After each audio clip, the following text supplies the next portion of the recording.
Hello everyone. आज हम start कर रहे हैं अपना next chapter that is matter around us pure. ठीक है, सेकंड चैप्टर है केमिस्ट्री का, is matter around us pure.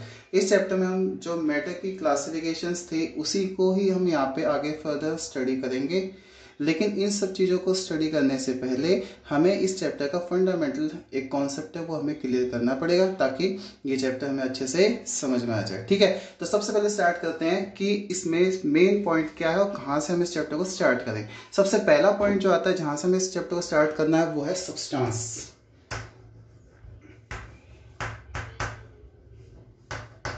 Substance जो होते हैं ये स्पेशल काइंड ऑफ मैटर ही होते हैं। ठीक है, मैटर जो है वो आपको पता है, anything which occupy space and have mass and which can be felt by sense organ that is known as matter. ठीक है, तो सब्सटेंस क्या होता है? A particular kind of matter, A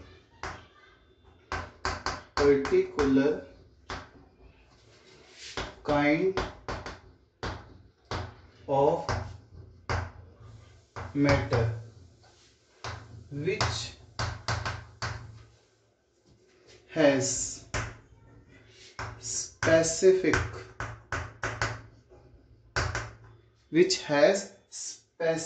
composition, which has specific compositions। ठीक है, specific उनकी composition होती है and characteristic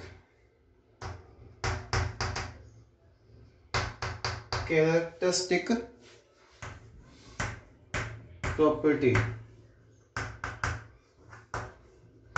is known as substance। किसे सब्सटेंस कहते हैं? तो यहां से हमें एक डेफिनेशन क्लियर हुई सब्सटेंस क्या होते हैं। ठीक है, सब्सटेंस क्या है? ए particular kind of matter, matter का एक पर्टिकुलर टाइप है। ठीक है, जिसमें क्या होता है? स्पेसिफिक कंपोजिशंस, मतलब जो कंबाइनिंग सब्सटेंसेस का स्पेसिफिक कंपोजिशन होते हैं, कैरेक्टरिस्टिक्स प्रॉपर्टी होती है, उसे हम कह सकते हैं सब्सटेंस। ठीक है, तो सब्सटेंस समझ में अ particular kind of matter which has specific composition, ठीक है, एंड कैरेक्टरिस्टिक्स प्रॉपर्टी, तो इसे हम कह सकते हैं क्या कह सकते हैं? सब्सटेंस। ठीक है, समझ में आया? तो ये कॉन्सेप्ट था सब्सटेंस का। अब चलते हैं सब्सटेंस से आगे। ठीक है, सब्सटेंस से आगे चलने से पहले मैं एग्जांपल्स बता दूं सब्सटेंस क्या होते हैं, एग्जांपल, और हमें आसानी से समझ में आ जाएंगे। एग्जांपल लिख सकते हैं सब्सटेंस में, जैसे मान लो हमारे पास आयरन है। ठीक है, सब्सटेंस है कोई ना कोई। और हम कह सकते हैं हमारे पास है कॉपर, ठीक है, वाटर, ठीक है, सोडियम क्लोराइड एक्सेट्रा। तो ये मैंने कुछ सब्सटेंस के नाम बताए कि वो और भी बहुत सारे हो सकते हैं, ये सारे सब्सटेंस हैं। ठीक है, अब बात करते हैं सब्सटेंस जो होते हैं वो कितने टाइप्स के हो सकते हैं। टाइप्स जो है वो हमें चैप्टर को आगे ले जाने में हेल्प करेगा और हमें आगे कॉन्सेप्ट समझ में आ जाएंगे। ठीक है, तो देखो सब्सटेंस जो होते हैं वो 2 टाइप्स के हो सकते हैं। कितने टाइप्स के? 2 टाइप्स के। फर्स्ट वन,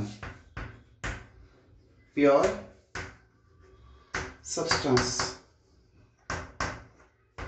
पहला क्या है? Pure substance. और डेफिनेटली आपको समझ में आएगा दूसरा क्या होना चाहिए? Impure substance. Impure substance. कैसे सब्सटेंस? इम्प्योर। तो प्योर, देखो कि वर्ड आ रहा है प्योर, प्योर का मतलब होता है प्योरिटी। प्योरिटी का मतलब जिसमें कोई अनवांटेड सब्सटेंस या कोई इम्प्योरिटीज प्रेजेंट ना हो, उसे हम प्योर कह सकते हैं। ठीक है, अब बात करते हैं प्योर को और डिटेल में समझने के लिए, तो हम 2 कॉन्सेप्ट समझेंगे यहाँ पे। एक होता है जनरल वे।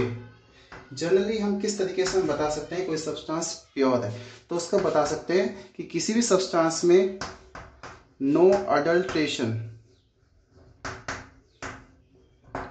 नो अडल्ट्रेशन मतलब अनवांटेड सब्सटेंस डेलिबरेटली अगर हम जानबूझ के ऐड कर देते हैं किसी भी सब्सटेंस में, उसे हम कह सकते हैं अडल्ट्रेशन। ठीक है, समझ में आ गया। तो अडल्ट्रेशन अगर किसी सब्सटेंस में है कि कोई मिक्सिंग है तो हम उसे कहेंगे क्या, सिंपली वो सब्सटेंस प्योर है या नहीं है। ठीक है, तो कोई अडल्ट्रेशन नहीं है, इसका मतलब सब्सटेंस कैसा है, प्योर है। समझ में आ गया। अब समझते हैं एग्जांपल इस चीज को क्लियर करने के लिए। एग्जांपल तौर पे मैं लेता हूं हनी, शहद कहते हैं जिसे हनी। हनी में क्या होता है, सिर्फ अगर हनी ही प्रेजेंट है, हनी के पार्टिकल्स ही प्रेजेंट है, तो हम कहेंगे वो हनी कैसा होगा, प्योर। लेकिन अगर इस हनी में मैं जैगरी मिला दूं, कोई अडल्ट्रेंट कर दूं, तो क्या कहलाएगा, वो इम्प्योर हो जाएगा। समझ में आ गया। इसका मतलब नो अडल्ट्रेशंस अगर किसी में है तो हम कहेंगे वो सब्सटेंस कैसा होगा, प्योर, जनरल वे में। अब चलते हैं केमिकल वे में। केमिकल वे में अगर हम करें कोई सब्सटेंस कि वो प्योर है या नहीं है, तो कुछ प्रॉपर्टीज हमें उसमें केमिकल वे में पढ़नी पढ़ेंगे। ठीक है, पहली प्रॉपर्टी हम समझते हैं कि मटेरियल कैसा होगा, होमोजीनस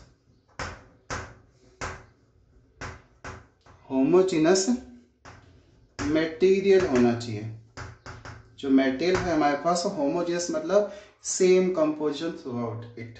ठीक है, पहला कैरेक्टरिस्टिक्स आ गया। अगर कोई एक होमोजीनस नेचर का है तो इसका मतलब वो प्योर सब्सटेंस है। ठीक है, दूसरा देखते हैं फिक्स्ड कंपोजिशन।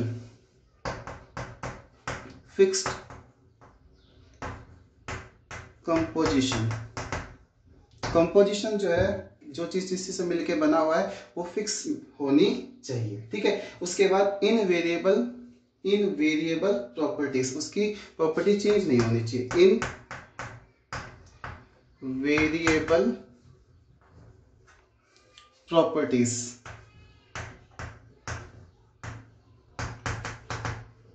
समझ में आया। तो इनवेरिएबल प्रॉपर्टीज, फिक्स कंपोजिशन हो, होमोजीनस उसका मटेरियल हो, नेचर हो, तो हम कहेंगे केमिकल वे से वो सब्सटेंस क्या है, प्योर। नो अडल्ट्रेशन है तो जनरल वे से हम क्या कहेंगे, प्योर। समझ में आ गया। तो कुछ कैरेक्टरिस्टिक्स अगर शो होते हैं तो केमिकली हम बताएंगे वो सब्सटेंस प्योर है, अदरवाइज प्योर नहीं है। समझ में आ गया। अब चलते हैं इम्प्योर की तरफ। तो इम्प्योर में जनरल वे में आप क्या समझोगे, उसमें अडल्ट्रेशन होगा। जनरल वे में आप समझोगे इसमें क्या होगा, अडल्ट्रेशन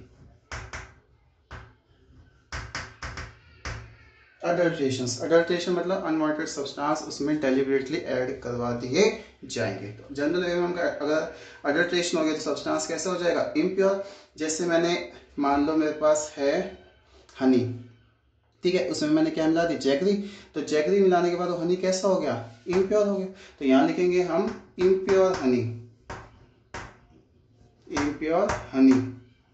इसका मतलब इसमें क्या हो गया, मिक्सचर हो गया दो चीजों का। इसका मतलब इम्प्योर सब्सटेंस को हम यहाँ पे एक चीज और कह सकते हैं, मिक्सचर भी कह सकते हैं। बात समझ में आ गई। तो जनरल वे आपको समझ में आ गया। अब चलते हैं केमिकल वे। केमिकल तरीके से कैसे बताएंगे। तो यहाँ पे सब्सटेंस जो है, यहाँ तो क्या था, होमोजेनस मटेरियल थे, यहाँ पे कैसा आएगा, होमो और हेट्रोजीनस बोथ होते हैं। होमोजीनस और हेट्रोजीनस बोथ होते हैं। तो केमिकली इम्प्योर सब्सटेंस होमोजीनस भी हो सकते हैं, हेट्रोजीनस भी हो सकते हैं। समझ में आ गया। और इसमें प्योर में कैसा फिक्स कंपोजिशन था, इसमें कैसा आएगा, वेरिएबल कंपोजिशन। कैसी कंपोजिशन होगी, वेरिएबल कंपोजिशंस होगी। समझ में आ गया। तो और इसमें कैसा है, फिक्स कंपोजिशन में इसमें वेरिएबल कंपोजिशन होगा, इसमें इनवेरिएबल प्रॉपर्टीज है, इसमें वेरिएबल प्रॉपर्टीज होंगी। तो इस तरीके से हम जनरली प्योर और इम्प्योर सब्सटेंस हम डिफरेंशिएट कर सकते हैं किसके, सब्सटेंस। और सब्सटेंस किसका पार्ट होता है, वो होता है का मैटर, स्पेसिफिक या पर्टिकुलर काइंड ऑफ मैटर। तो इसका मतलब जो हमने फर्स्ट चैप्टर मैटर पढ़ा था उसी का ये चैप्टर एक्सटेंडेड फॉर्म में है। ठीक है, तो जो केमिकल क्लासिफिकेशन ऑफ मैटर होता है उसी में हम ये पढ़ते हैं कि सब प्योर इम्प्योर सब्सटेंस क्या होता है। ठीक है, तो समझ में आया। That is the general way of substance and types of substance. अब चलते हैं next topic, that is detail of pure substance. जो हमारे पास प्योर सब्सटेंस है उसकी डिटेल पढ़ लेते हैं। तो डिटेल पढ़ने के लिए हमें प्योर सब्सटेंस से क्या समझना पड़ेगा, कैरेक्टरिस्टिक्स, इंपॉर्टेंट कैरेक्टरिस्टिक्स। ठीक है, पहले हम डेफिनेशन समझते हैं प्योर सब्सटेंस की।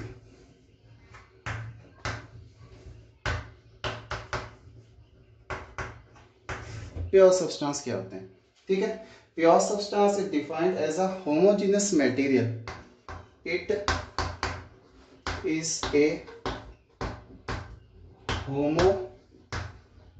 homogeneous material, homogeneous material with which contain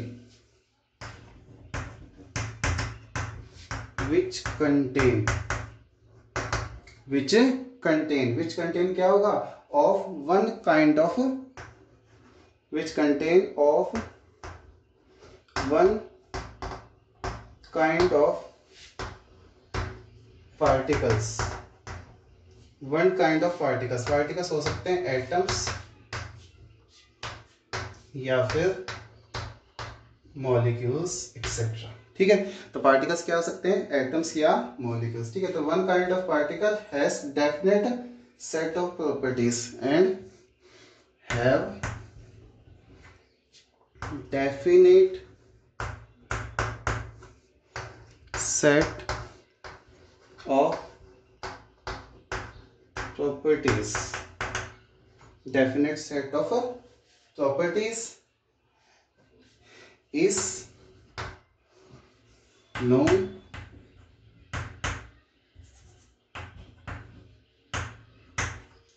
as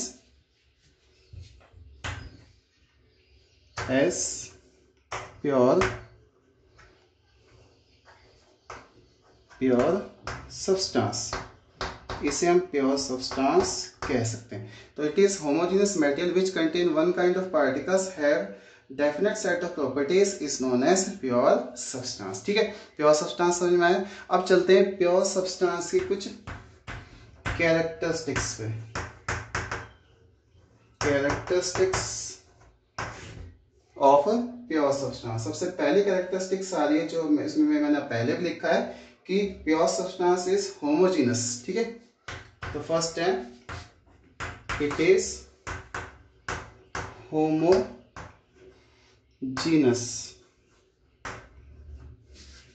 ठीक है, and have one kind of particles. जो ऊपर लिखा है वही कैरेक्टरिस्टिक्स में आ जाता है। तो it is homogeneous and have one kind of particles. ठीक है, एंड सेकेंड है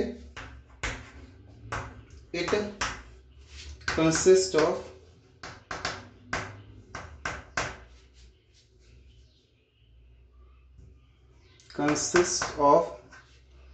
fixed composition. It consists of fixed composition of the particles. ठीक है, and third one is it have fixed melting. It have fixed melting and boiling point. अगर इसका composition fix है, इसका मतलब इसका मेल्टिंग एंड बॉइलिंग पॉइंट भी कैसा होगा, फिक्स होगा। ठीक है, और प्योर सब्सटेंस में जो मैटर है वो सिंपली डिवाइड नहीं हो सकता। हम कह सकते हैं उसमें सिंपली फिजिकल प्रोसेस से जो सब्सटेंस है प्योर में वो फर्दर डिवाइड नहीं हो सकती। ये भी कुछ कैरेक्टरिस्टिक्स होती। ठीक है, तो इस तरीके से हमें समझ में आया प्योर सब्सटेंस क्या होते हैं। क्लियर हो गया। अब हम समझते हैं प्योर सब्सटेंस के कुछ एग्जांपल्स। ठीक है, एग्जांपल इसलिए करवाते हैं ताकि हमें जो कॉन्सेप्ट है बहुत अच्छे से समझ में आ जाए। तो अब देखते हैं examples of pure substance.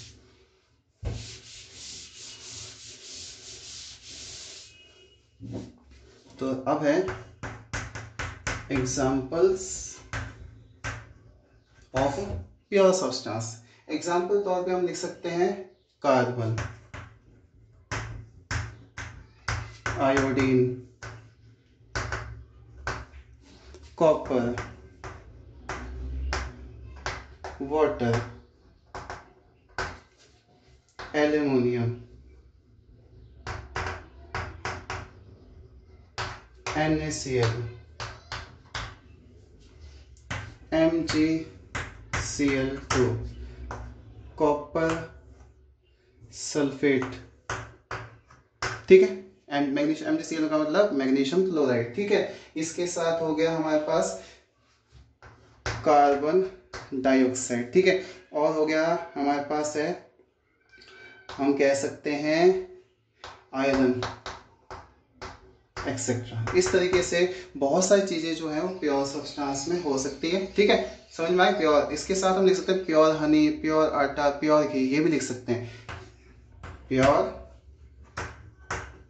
Honey, pure ghee etcetera, ये भी जनरल वे में हम इसमें एग्जांपल्स में लिख सकते हैं। लेकिन कुछ ऐसी चीजें हैं जो प्योर सब्सटेंस में नहीं आती, ठीक है, इसके एक्सेप्शंस, जिसमें प्योर सब्सटेंस में नहीं आते, होमोजेनियस होने के बावजूद भी प्योर सब्सटेंस में नहीं आते, जैसे कि एयर, ठीक है। उसके साथ है हमारे पास सी वाटर, ठीक है, NaCl सॉल्यूशन। तो देखो NaCl अगर प्योर फॉर्म में प्रेजेंट है इसका मतलब वो है प्योर, लेकिन NaCl सॉल्यूशन जो है वो प्योर में नहीं आता है, ठीक है, समझ में आ गया। तो कुछ एग्जांपल्स हैं जहां पे हम कह सकते हैं प्योर सब्सटेंस में नहीं आती। इसके साथ हम कह सकते हैं पेट्रोल या पेट्रोलियम प्रोडक्ट भी जो है ये सब जो है कुछ प्योर सब्सटेंस में नहीं आते। तो क्लियर हो गया प्योर सब्सटेंस क्या होते हैं, साथ में उसके हम कह सकते हैं उसकी फर्दर डिटेल्स और उसकी कैरेक्टरिस्टिक्स हमें समझ में आ गई है, ठीक है।